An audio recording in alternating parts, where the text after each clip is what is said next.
Couple of pace laps before we get started on a steamy evening. I don't think it's going to take much to get temperature on the tires tonight. Yeah, they're there. And that's cooled down some from what it was earlier this afternoon as the mechanics were crawling around those race cars getting ready to go. All right, let's take a look at the starting lineup for tonight's race. Randy LaJoie won his first Busch Series pole since August of '97. In qualifying, Ron Hornaday's with him on the front row. Jason Keller, second in points, being row number 2 with Tony Raines. Christian Fittipaldi, kart champ car star in his second Busch Series race, qualified 5th fastest. Here's the point leader, Greg Biffle. From inside row 4 tonight. And all Missouri row in the 5th row, Jamie McMurray from Joplin and Kenny Wallace from here in St. Louis. Scott Riggs banged up his ribs in a crash at Chicagoland last week. Talked to him at the driver's meeting. He says he's just fine. Comes from row 7. Todd Bodine set up to do the double this weekend. He flies to New Hampshire tomorrow. Winston Cup race after his competition here tonight. There's last week's winner Johnny Sauter with his older brother Tim in row number 9. Larry Foyt, Kevin Grubb in row number 10. Foyt's been out doing some charity work here in St. Louis this week. Another of the Racing Wallaces from St. Louis back in row 12, Mike Wallace, alongside stuntman Stanton Barrett. Jack Sprague was the championship leader a couple of races to go. He cannot have a bad night tonight if he wants to stay in the hunt. Fans were lined up around Kerry Earnhardt's trailer for autographs this afternoon. Must have been a few hundred of them there. And it was a little while before he even came. He's back in row 16 with Josh Richardson. Shane Meal, you'll see, has the first provisional. He is back in row number 19. He actually set fast time in qualifying, so what's he doing back there? Well, we'll get that report from pit road here in just a moment. And the rest of the provisional starters. 43 strong, set to go here tonight in St. Louis. Ron Young of Georgia bringing it out the field. A couple of drivers were here attempting to get into the race and failed to qualify. Curtis Davis and Drew White, the two who were unable to make it into tonight's 250-miler. 1 to go. Signal from atop the starter stand. And let's check some final stories from pit road. Here's Dave. Alan, Jason Keller has done everything but win here at Gateway, having finished outside the top 5 only one time in 5 races. So I asked him if he could do it, and he said, you know what? Having just re-signed with this team for next year and our sponsor coming back, I am as comfortable and as confident as I've ever been here. Look for Jason Keller to be good tonight. To Glenn Jarrett. Well, there are 3 cars that have to give up their starting positions and go to the rear of the field tonight for very different reasons. First off, number 59, Stacy Compton. He was in New Hampshire when his car was qualified by David Green. He gives up the 6th spot. He goes to the rear. The big story, Shane Mill qualified on the pole, but the 47 car in post-qualifying inspection came up light. It weighed enough in the pre-qualifying inspection. It didn't weigh enough. It was 16 pounds light. Crew Chief Jerry Kennan told me he had no idea why that happened, but he's got to go to the rear. Green, green, green. Pace cars off. 250 miles, 200 laps here tonight. Better than $1 million on the line. Randy LaJoie and Ron Hornaday bring the field down for those 3 words. Green, green, green. A couple of those guys in the back, and they forgot there was a race. Go back there. Man, 250 miles. Don't need to be in a hurry, right?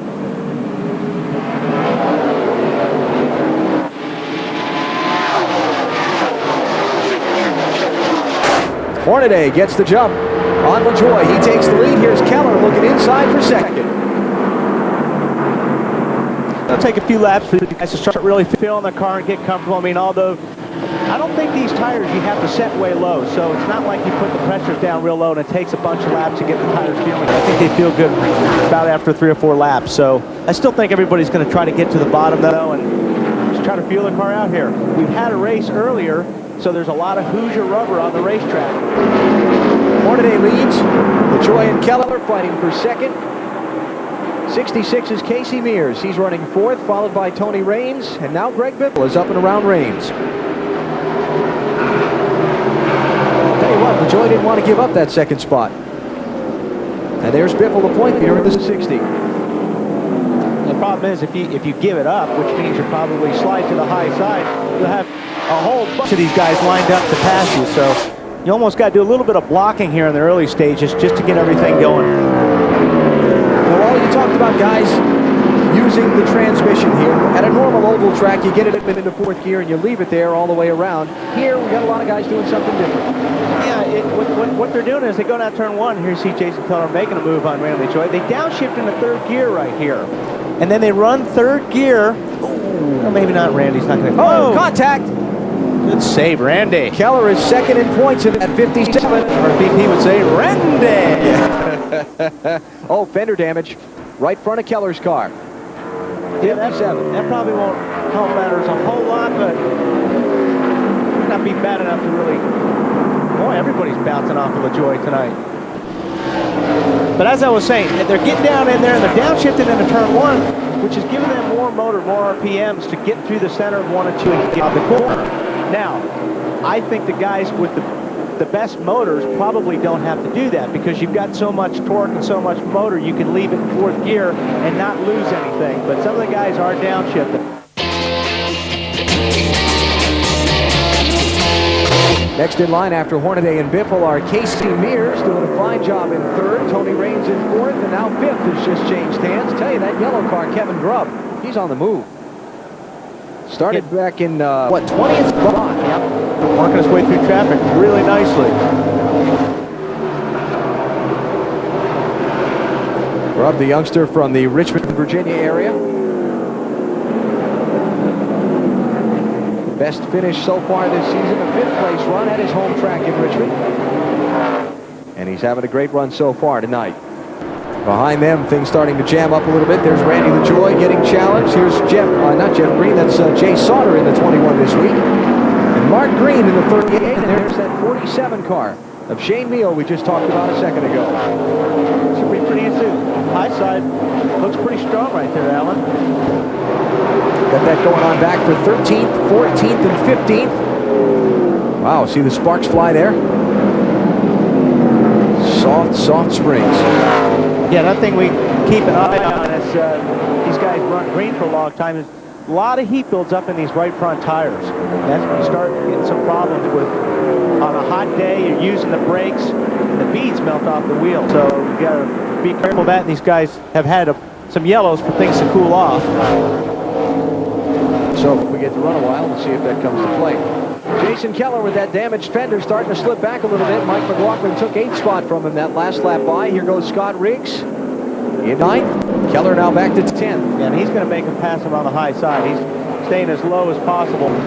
He knows if he gets up high and these guys start getting underneath him, he's going to go backwards a lot quicker than he is right now. Just 7 points behind Greg Biffle for the championship. And Kenny Wallace joining that fight in the 48. Talked to Kenny earlier this afternoon here at the racetrack. Said, you do anything fun in your hometown this week? He said, yep, sure did. Went to Six Flags, went out to the Cardinals game. It doesn't matter where you're at. Kenny Wallace is going to have fun. Yeah, that's true. But he particularly enjoys coming here to race and spending some time in St. Louis because he doesn't get a chance to do it that much during the year.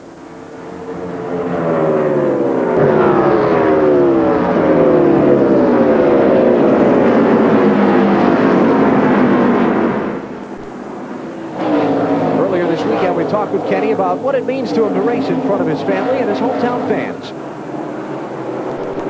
When you come to St. Louis, it's where I grew up watching my dad win a lot of races right down the road. So, you know, it gives the fans an opportunity, all my friends, to make fun of me. And if I can pull it off and I can do good, you can leave feeling good about stuff. But the flip side is, it's that challenge, you know, and embarrassment stuff. So I do that every week. I have a challenge to win. And, you know, St. Louis is no different. I just want to win in front of my friends.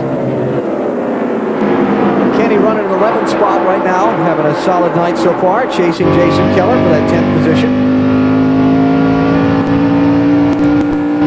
Let's listen here with Kenny, see if he's a... No, let's not. Let's see if he's a time shifter. It's all about timing.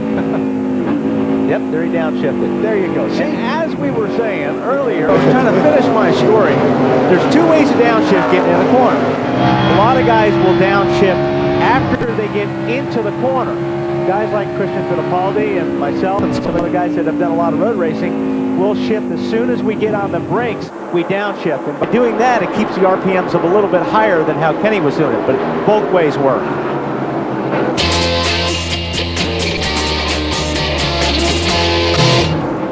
Closing in on halfway here at Gateway International Raceway. Ron Hornaday has had it all his way so far. Some of the leaders in now, though. There's Kevin Grubb. Gave up third place for this stop at lap 76. Oh! See, there is damage to that fender. Look at that. I don't know if that's damage or... See how that's curved in like that? They pulled it out, whatever it was. Here's Randy. Yep. Dave? And they're making a track bar adjustment now. That was what the wrench was for. Wally Rogers, the crew chief, told me he was a little afraid to do that. Randy is loose in the center. He's tied off. They make an air pressure and a track bar adjustment. 4 tires. Randy is gone. And Ron Hornaday is on that access road inside 3 and 4. Now coming to the pit lane. Jumping on the brakes. 45 miles an hour is the pit road speed limit tonight here at Gateway. And it's a long pit road, too. Mark Green is also in. And Greg Biffle is right behind Hornaday coming down the road. So the top 2 will go head-to-head on the pit lane. Dave, go ahead. Here comes Ron Hornaday. He gives up the lead. Hate to do that on a 1.25 mile track, but they would not make it much further on fuel. They will take on 4 tires and only an air pressure adjustment for Hornaday. Behind him, Greg Biffle is also going to take on 4 tires, and it appears they're only going to make an air pressure adjustment as well. They can work to the left side of Biffle's car now, trying to beat Hornaday off pit road. They keep in behind him. Hornaday gets gone, and Biffle is still here. Now he leaves pit road. Yeah, looked like a little trouble on left rear for Biffle. Here's Tony Raines. He's been having a great run tonight. You see the bare quarter panels on that car. Glenn? Yeah, Alan, Tony Raines has come in, and you're right. This is the best run he has had since Kentucky. He came in running in fourth position. He finished 3rd at Kentucky about a month ago. They did make a chassis adjustment on the right rear, like most other cars in the field. The car's just a little tight in the center of the corner. They just can't. The car won't turn enough for the driver. They've already got the first can of fuel in, second can's in. Tony is down and away. Jamie McMurray's in. Go ahead, Dave. And Jamie McMurray is going to take on 4 tires. He was tight in the center, loose off. They make an air pressure adjustment for him. Jamie gets off of pit road. As for Christian Fittipaldi, he has been banging on the roof if he's tight, banging on the door if he's loose. They will make a track bar adjustment. He has absolutely no radio communication with his crew, not even in Portuguese. So what they have to do is give him those hand signals. Taps on the roof tight, taps on the door, then loose. So they make adjustments for him and send Christian back out. Glenn. Well, the 66 car, Casey Mears, has come in for his regularly scheduled stop about a lap early. The car was very tight in the center. They were going to make an adjustment on it, down 1 pound in the front tires. And they were going to take some bite out of the car as well, just try to get the car to turn. We're awaiting Jason Keller. Here he comes right now, I believe. I see him coming in down pit road. Yep, here's Kevin. And remember, he had the damage on the right front of the car, so look for the guys over there to try to adjust that damage, to pull that right front fender back out a little bit. They take the strip off the windshield. That was the 8th guy allowed over the wall to that NASCAR allowed him. They're on the left side of the car now. They did make a chassis adjustment to try to free the car up as well. I did not see anybody work on the right front, though. I'm a little surprised by that. Ooh, a lot of trouble on the left rear. Cost them an extra couple of seconds. The tire carrier just made kind of one tug at it, Glenn, and that was it. Yeah, you don't have enough time really under Green to really do much. He took it on pretty good though. He pulled it out, but that's not going to fix it. And you hear a lot of these guys talking about, well, the car's tight in the middle and loose off. Well, if you fix the tight in the middle, that usually fixes the loose off, because what happens when you're in the center of the corner, you're turning the wheel and it's pushing, the car won't turn. And as you go further through the corner, all of a sudden on the exit of the turn, the car catches and then it gets sideways. So if you can fix it, to get the car rolled through the center, that'll really help the loose off. And you talk about a guy that just needs a good result tonight. Jack Sprague is in. He was the point leader a couple of races ago. Went into Daytona, had a great run all night, then got involved in a huge wreck late in the race, the one that brought out the red flag in the final laps. Bad finish there. Went to Chicago last week. Engine failure early. Bad finish there. He went from leading the points to being 150 behind, which is more than he could make up tonight if he won the race. And Biffle finished last.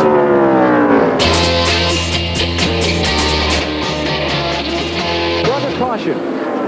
4th time here tonight in St. Louis. Scott Wimmer and Bill Davis is 23. Went for a little loop-de-loop. Check it out, see if we can see what happened to Scott.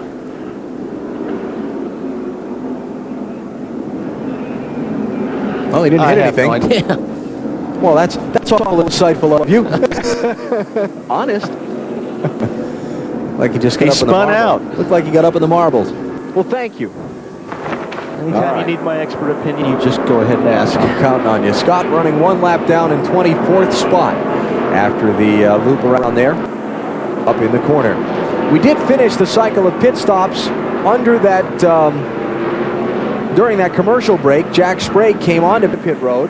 Johnny Sauter, though, had not. So this caution is a massive break for him, because now that 2 car, last weekend's winner, along with the 12 and the 4, Kerry Earnhardt and Mike Wallace, they're the first 3.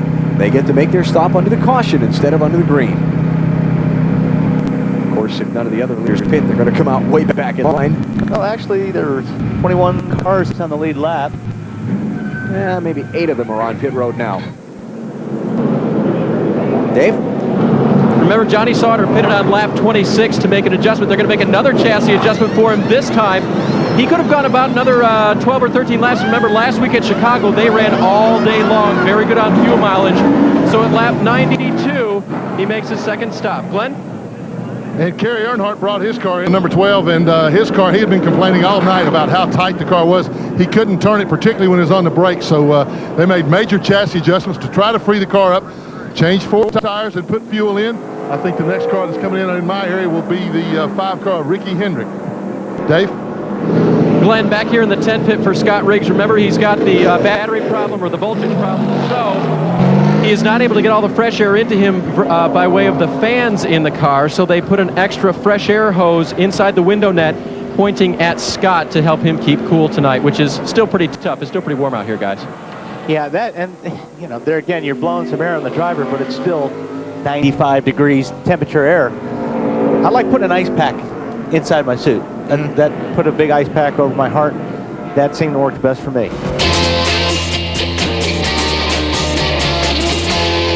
Ron Hornaday leads on the restart.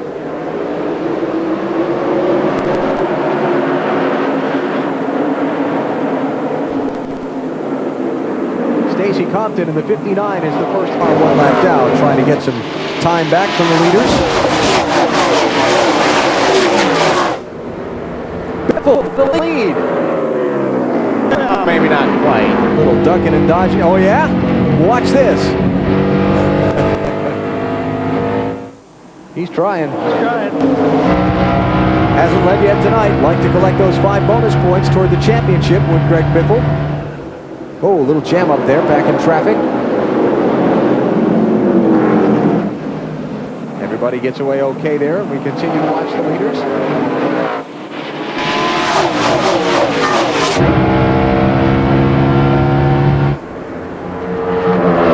Okay, so Hornaday's gathering it up and settled down. Ooh, look at that. See him bottom out going in the Yes, corner? he did. May have dropped the tire pressures a little bit. So maybe the front valence is rubbing it until those front tires get some pressure in them. Jack Sprague, Jamie McMurray, Bobby Hamilton Jr. This is for 8th, 9th, and 10th. I should be 8th and 9th. Hamilton Jr. lost a lap with that marathon pit stop a little while ago. I believe they had a gun jam. Air gun jam. Plus the spring rubber they put in. You know, if it could have gone wrong, it did. And that cost him some time. Joy in the 7, running 10th.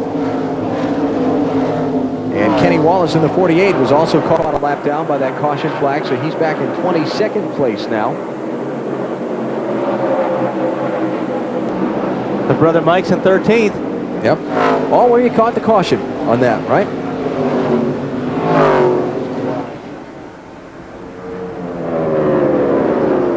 So Kennedy needs to get the whip out. Get up there with those leaders if he's going to get back for a good finish. And just to beat his brother. Oh, I was going to say that's most important. Yeah, you established that earlier. I'm sure your brother's pleased with you about that, too. Yeah, but I'm on TV. He's not. There you go. Christian Fittipaldi qualified well, was running decent in the early going, but there are problems there on that car. Let's get an update.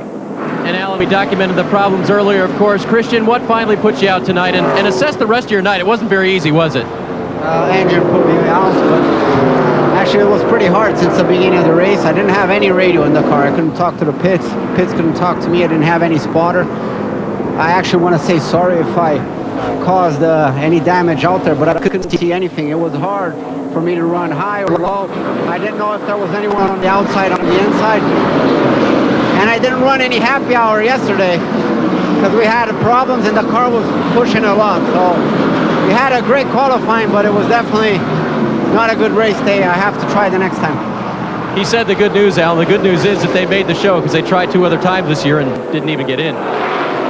And when you don't have radio communication, you know how important those radios are for us, because you got the spotter, like Christian said, you're not really relying on them, but they're really your second pair of eyes, so you're depending on them for a lot of information. And if you can't tell the crew what the car's doing, you're out there getting frustrated and the car's not handling, and you just get mad, Alan, and that's all there is to it. And then, you know, another thing is here he is kind of a rookie, so he's trying to not make all these other guys mad at him. Yeah. So it's a tough situation. And you know, and on top of that, if you've never sat in one of these NASCAR race cars before, they're just not easy to see out of.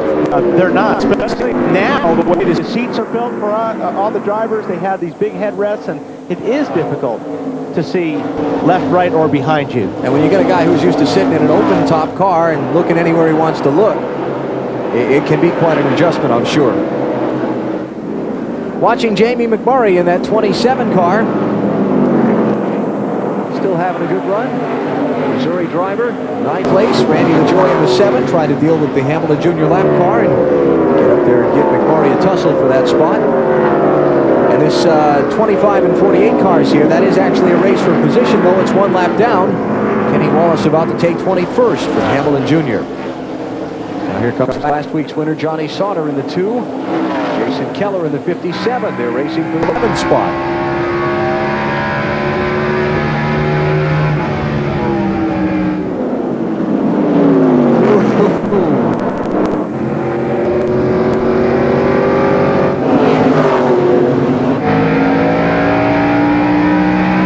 Guy up in that high line has a little bit more momentum, so you can get away with that. I've seen a lot of that in 1 and 2. Usually in 3 and 4, the guy on the top gets past.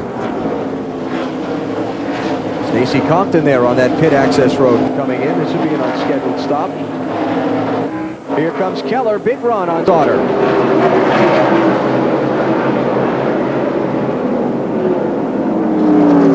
11th place. Last week's winner. About to be overtaken by the man who is second in the championship. Jason car looked pretty good there. Stayed out of the bottom. It looked pretty strong.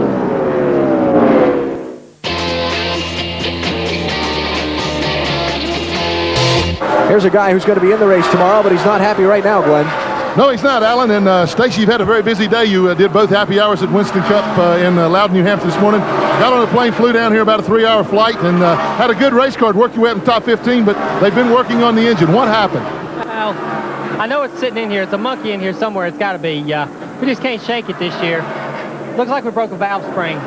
Very unusual for Richard Childress Motors, but we'll get some laps, get this thing fixed, go back out and get some laps, and try to get some points for this Kingsford Johnsonville Chevrolet. All right, you're telling him to fire it up now, and I'm sure glad he's going back out because he's my ride to New Hampshire tonight. Yeah, don't want to get left, huh? Well, Biffle, he gets 2 Hornaday, but then he just kind of stalls out. Is that the dreaded aero push, or is that just the fact that Hornaday's car settled in after the tire change a little while ago? I don't know, Al. Well, it's nice of you. It's nice of you to admit it anyway. You know, he got very close to him there when he was making his car loose. Yeah. So it didn't look like it was making Biffle's car tight. Take a look here. His car might be getting a little bit tight right now. And if you're not familiar with the term, tight means the car doesn't want to turn left. It wants to keep going straight. Take a look. He drops down here. He gets down on the bottom. Actually gains on Hornaday here. picks the throttle up pretty hard. That looked like a pretty good corner. So maybe he's having trouble down on the other end here, down 3 and 4. Good. Gets down on the bottom. He looks like he makes time there too, but it looks like the car, he's losing the nose right in the center. This racetrack, the straightaways are so long. You carry so much speed into these tight corners, you use a lot of brake, and we're starting to see some signs on that here. Dave? Wally and Alan, I have 2 words for you. Aero push. That is exactly what Randy Goss said that Greg is experiencing right now when he tries to get up behind the 26 car and make the pass. Well, there you have it. There you go. I should have asked Dave and not you. Yeah, I don't know why you asked me. Stacy Compton's just come back out from behind the wall. After spending time back there, we talked with him just a second ago. He's 28 laps back in 32nd place. Race for 10th place, 27 is Jamie McMurray. Randy LaJoie is the 7 car. Talked about the Walshes having all family and friends here at their home track. This is Jamie McMurray's home track also, as we documented earlier. He's putting on a fine performance for all of his relatives. It's a good place to do it. Yep. Home. I got this weekend too, actually, up in New England. I didn't. You had it 2 weeks, 3 weeks ago in Daytona. McMurray looking to see if he can pick up a few spots and maybe best his season's top finish of 4th at Nazareth, Pennsylvania. Very solid season, not spectacular, but solid for McMurray. His average finish for the year is in 15th place. And he started the night in 9th position. Trying to put a lap on the 94 car there. That's Larry Gunselman, former Winston West Series championship contender.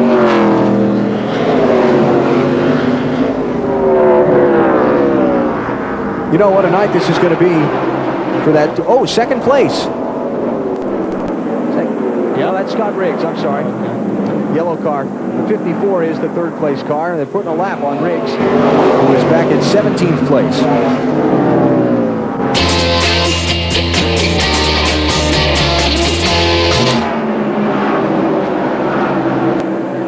Glenn Jarrett on pit road. Glenn?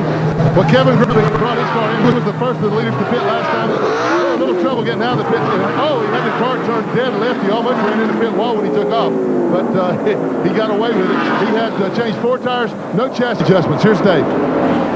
Glenn, the 10 car has been in here for about 2 minutes, actually about 3 minutes now. They changed the battery, which you have to go in behind, actually in front of the left rear tire, and pull the old battery out, replace the panel when you put the battery back in. And a crew member also had to climb in through the right side window to use a quick disconnect. So that was about a 3-minute repair. Scott was losing power on track, and as we saw, lost a lap as well. By the way, he's still nursing his bruised ribs from last week at Chicago. In fact, when he took himself to the hospital and they x-rayed him, they said, oh, by the way, your other ribs that you cracked before are healing well, too. Apparently, Scott never knew that in a dirt bike accident earlier this year, he had cracked some other ribs. So it's nice to know that he's healing all the way around. Greg Biffle, 2nd place. Little awkward moment there off of turn 4. Dropped to the inside of the front stretch for a minute. Was he chasing the car? Did he almost lose it off the corner? He was down pretty low. Yeah. He must have been. And he lost just a couple of tenths of a second in that exchange to leader Ron Hornaday. These front 2 should be coming up on their pit stops momentarily. Last in back at lap 78. Lead lap cars pitting. Shane Beal on pit lane. Gives up 8th place.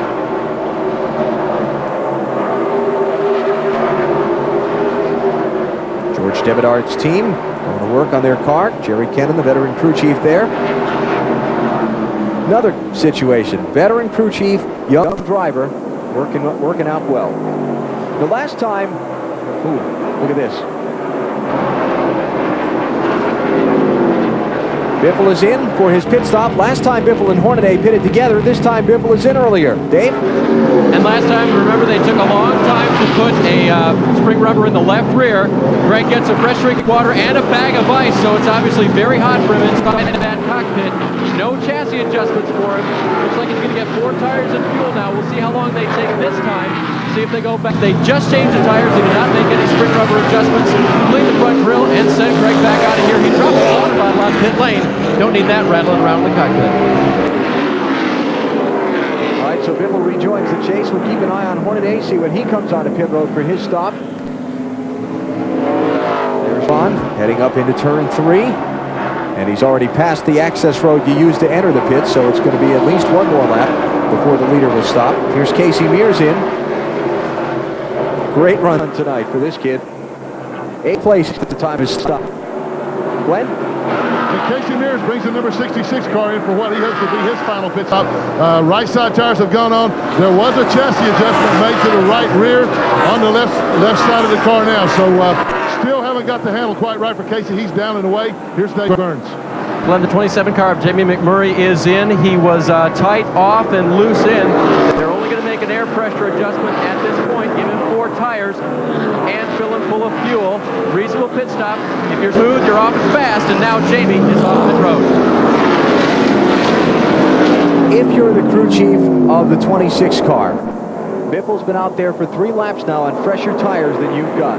How much longer can you leave him out there? That depends on the lap times. If Ron's running good lap time, keep him out there as long as you can. And I think he is. I mean, he's running pretty fast right now. He's not really screaming for probably tires at this moment, so I'd keep him out. And out another lap, he will stay. Tony Raines, Jack Sprague, Jason Keller, Mike McLaughlin, they've all yet to stop among leaders. Also LaJoy, Tim Sauter, Johnny Sauter, and Mike Wallace. Let's see if he comes in this time. Yeah, it looks like he waved. That's another thing. If you line up and you've got a bunch of cars in front of you, that looks like you're going to have to work traffic. That's probably a good time to come in. He's not waving about coming to pit road. He's waving to try and get some air in that car. Waving some air.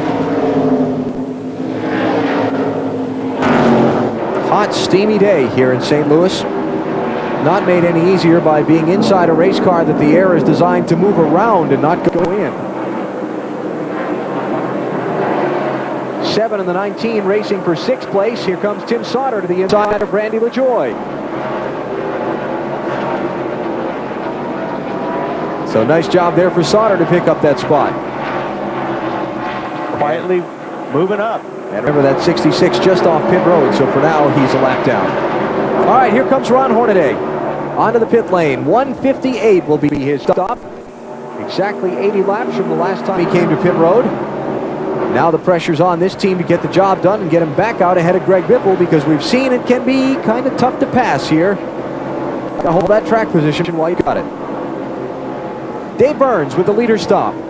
Alan, here comes Ron Hornaday. Last time he pitted, they made no changes. This time, Todd Losey, see what they do, because Ron radioed in that he was pretty loose, but they're only going to make an air pressure adjustment, if anything, to correct that. Hornaday now, team going to the left side. Try to get this off around 13, 14, 15 seconds. It'll be good for Hornaday. As he gives up the lead to come on pit road, they get the left sides on, he's full of fuel, and he leads. Glenn. Tony Raines will bring the number 33 car down. Tony was the leader by virtue of the other pit stops. He should be coming down pit road now. The crew is on the wall. They do not plan to make any adjustments to the car. Tony likes the way that it is driving right now, so he slides to a stop. The crew goes out to the right side. They're not even going to have to fill it completely with fuel. They'll put fuel in it just as long as the guys are working on tires. There's no hurry, because they should have plenty now to get to the end, being that there's only 42 more laps. Pretty good stop. He is down and away. No adjustments at all, Dave Burns. Glenn, the 18 of Mike McLaughlin is in. He gives up the 6th position to come on to pit road. Wedge adjustment in the left side. They go around to the left side now to change the other 2 tires. 4 tires for McLaughlin, who carries his own MBNA credit card on the side of his car. He throws the water bottle out and does a burnout on pit road. Glenn. And Jack Sprague has brought the number 24 in. The tire gets away. One of the crew guys from the number 37 pit next to him caught the tire for him, so there won't be any penalty. These guys also are not going to make any chassis adjustments. 4 tires and still he's down and away, and that was a great pit stop. They knocked off a good one. There's trouble in Hornaday land because on the exchange of pit stops, Greg Biffle has gotten a big jump on him. And why did he make up that time? Because the pit stops weren't, it had to be in and out, off pit lane. 4 laps sooner. Biffle stopped on fresher tires. It has to figure into it I'm going to look somewhere. at his lap time when he comes by this time, because he was running 125 mile an hour. Ron Hornaday was the last couple laps before he came in. And that's what Biffle's running right now, is 125 mile an hour. I think a lot of it had to do getting in pit road and off pit road. Had to be 8 seconds. That's huge. 4 seconds. 4 seconds? I'm sorry. Well, either way, you've just seen the key moment of the race so far.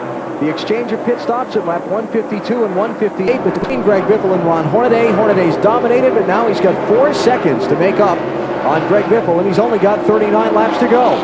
Caution could come out and help him close that gap quickly. Caution may not come out. He might have to do it all himself. Hornaday's led 141 of 162 laps in this race so far. And that's frustrating. Because you're sitting there saying, what happened? What? Why are we in second? Wow.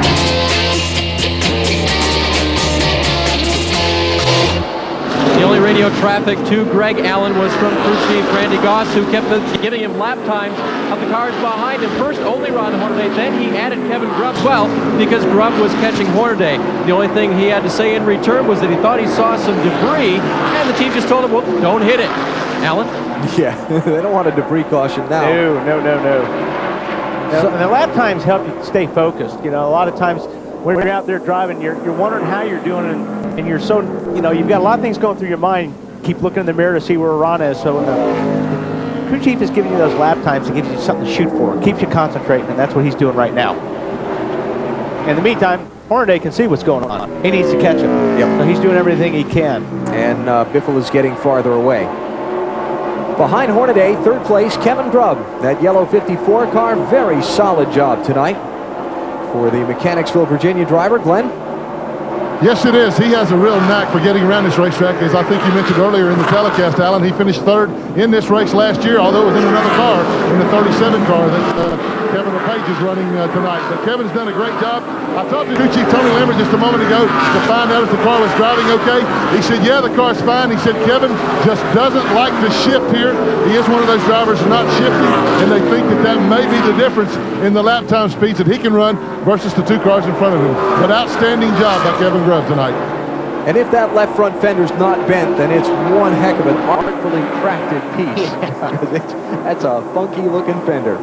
And a nice night for Jack Sprague, too. We documented his troubles the last couple of weeks at Daytona and Chicago that dropped him 150 points behind Biffle. Biffle's going to gain on him a little bit, but he's certainly minimized that after his problems in qualifying. He's going to run up to a 4th place finish if he can hold it out to the final 7 circuits. Yeah, he lost a lot of points because of misfortune and bad luck. And in this sport today, you can't have those problems if you're going to win a championship, because your competitors are, if they run every weekend without problems, it's hard to make those points up. And so Sprague moving up from 25th on the grid to a top 5 finish if he can hold it together for these final miles. Tony Raines going to get a top 5 tonight. Bill Baumgartner's car. Team looking for some backing. Tony is, it's been funny. You look at the races where he's done the best this year, these standalone Busch Series races, the ones that are not at the same side of the Winston Cup races, have been his best. And I know that's just coincidence, but it's a funny coincidence when you look at his season statistics. Very, very good weekend for that team, though. They qualified well. They're going to have a good finish tonight. Started 4th, going to finish in the top 5. When you're trying to get a sponsor, there's no better way to do it than run up front.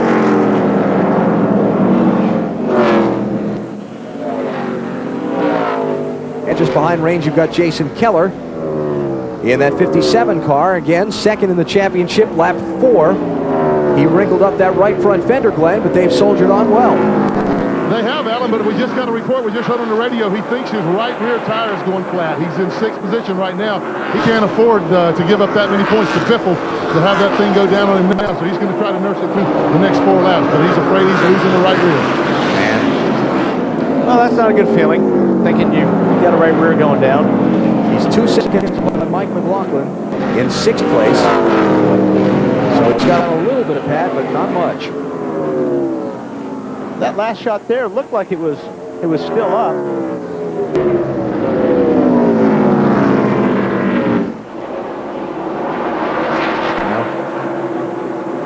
Still running pretty good. Yep. So 3 more laps to go around this 1.25 mile track now. So Keller trying to nurse it home. And that damage on the right front probably cost him a little bit tonight. Yep, because they were racing for second at the time, back at lap 4, when he and LaJoie bounced off each other. No damage, no hiccups. Nothing's gone wrong for Greg Biffle tonight. The car was ill-handling at times, but not so ill-handling that he dropped back any farther than second. He basically chased Ron Hornaday for the first 152 laps of this race until his pit crew got in the lead on that exchange of stops. Once he got out in front, he put a little distance on. These guys, Dr. Peppercar, don't have anything to bow their heads about. They've run a great race. Absolutely. All day. This is a great finish for them, and keep that up. And yeah. You know, you don't want to be greedy. And you should be happy with a 2nd place finish. It'll be their best of the season for this team, and it'll be their 3rd top 5 finish in 4 races, but it's tough to lose one that way when you think you have the best car. Final lap for Greg Biffle. Trying to put one away for the Cat in the Hat. No doubt watching up in New Hampshire as he gets set to see his Winston Cup teams run tomorrow. Biffle has an incredible record over the last couple of months. He's finished 8th or better the last 8 straight weeks. 3 second place finishes, 2 third place finishes, and now it'll be his 3rd win in that time. It is red and black in victory lane. Greg Biffle wins at St. Louis. Ron Hornaday led 141 laps, but he's going to come up in 2nd, almost 2 seconds behind Biffle. Kevin Grubb 3rd, Jack Sprague 4th, Tony Raines 5th. Those are the guys that got it done for Biffle tonight.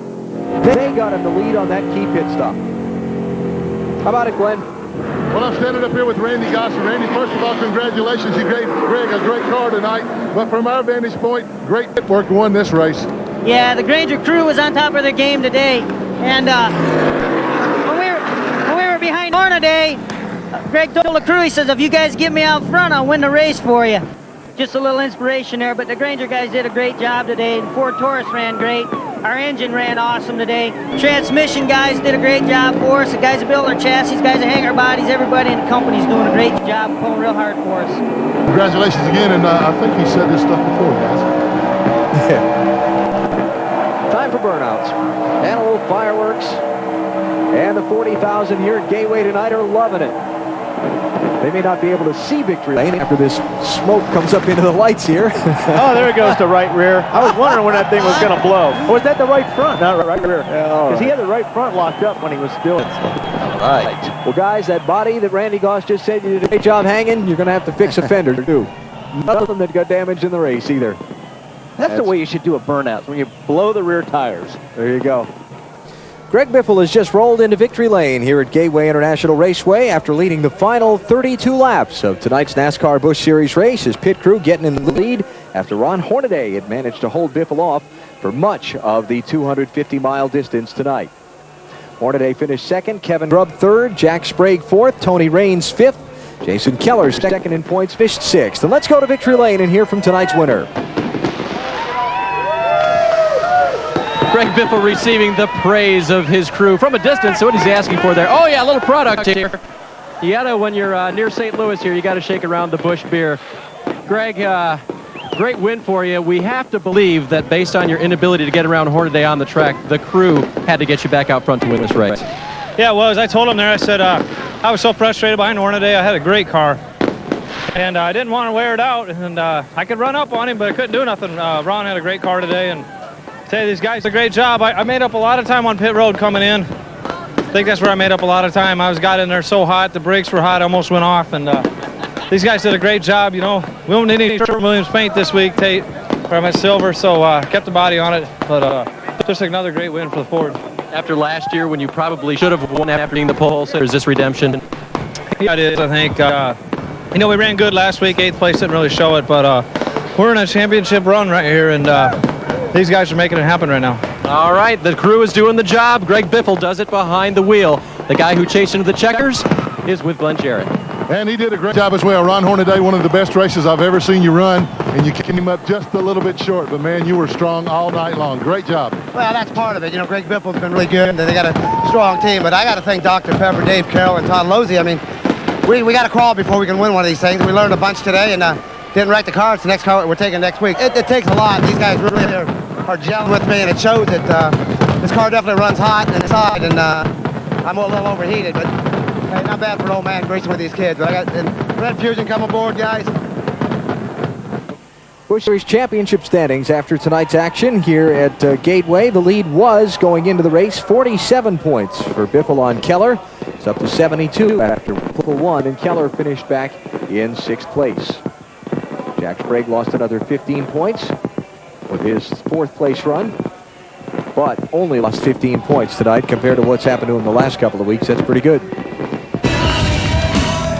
Here are the finishing results from tonight's starter pipeline 250. Greg Biffle with his 3rd win of the season. Tony Raines, great top 5. Mike McLaughlin, Jamie McMurray, kind of quietly there in the backside of the top 10. Tim Sauter, too. Some of the happy campers anyway of the field. Yep, Kerry Earnhardt managed to stay on the lead lap after his spin. And Ron Young, what a great drive for an unsponsored team. His 4th start of the season. Top job. A lot of guys here got caught a lap down by a caution flag that came out in the middle of a green flag set of pit stops. Scott Riggs had to have that battery change. Cost him 5 laps. And some of those who failed to finish tonight's action. Campers. Yeah, and there were a number of them. Most, though, due to mechanical problems. Very few crashes and spins in tonight's race. Think we should wake BP up when we get back to New Hampshire? Yes. Greg Biffle has extended his lead in the NASCAR Busch Series Championship with a victory here tonight.